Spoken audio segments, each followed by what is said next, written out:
Pernah tidak kamu merasa capek, padahal seharian tidak melakukan pekerjaan yang berat, tidak lembur, tidak kemana-mana, tidak sedang dikejar target besar, tetapi rasanya energi habis, kepala penuh, dan hati terasa kosong.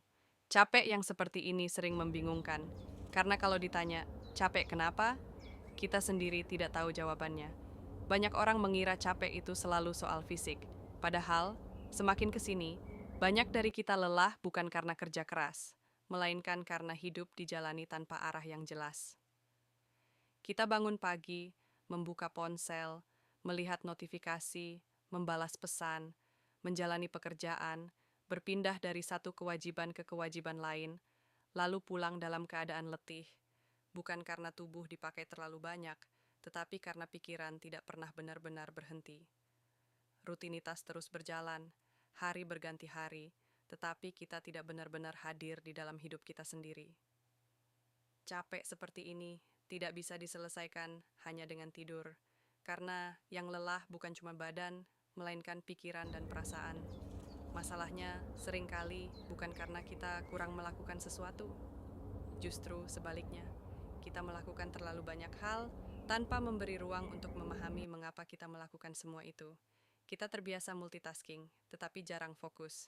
Kita sibuk, tetapi tidak merasa bermakna. Kita produktif, tetapi tidak merasa puas. Perlahan, pikiran menjadi lelah. Emosi terkuras tanpa disadari. Dan di titik tertentu, kita mulai merasa hampa, meskipun hidup terlihat baik-baik saja dari luar. Manusia bukan mesin.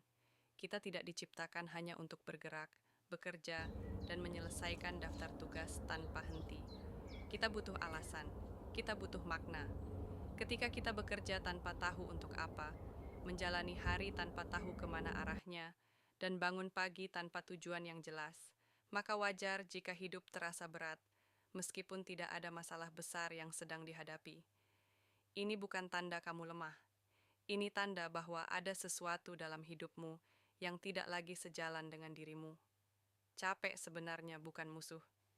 Ia adalah sinyal. Sinyal bahwa ada bagian hidup yang perlu diperlambat, perlu ditata ulang, atau mungkin perlu dilepaskan. Mungkin bukan hidupmu yang salah. Mungkin caramu menjalaninya sudah terlalu jauh dari nilai, tujuan, dan hal-hal yang sebenarnya penting bagimu. Karena hidup bukan hanya tentang bertahan, tetapi tentang memahami mengapa kita terus melangkah.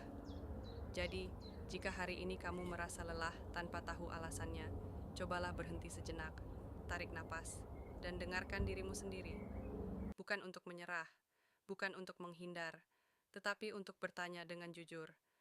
Apa yang sebenarnya sedang aku kejar? Apakah ini masih sesuai dengan diriku hari ini? Dan jika tidak, apa yang bisa aku ubah, meski hanya sedikit? Karena terkadang, istirahat terbaik bukan tentang tidur lebih lama, melainkan tentang menemukan kembali makna dalam hidup yang sedang kita jalani.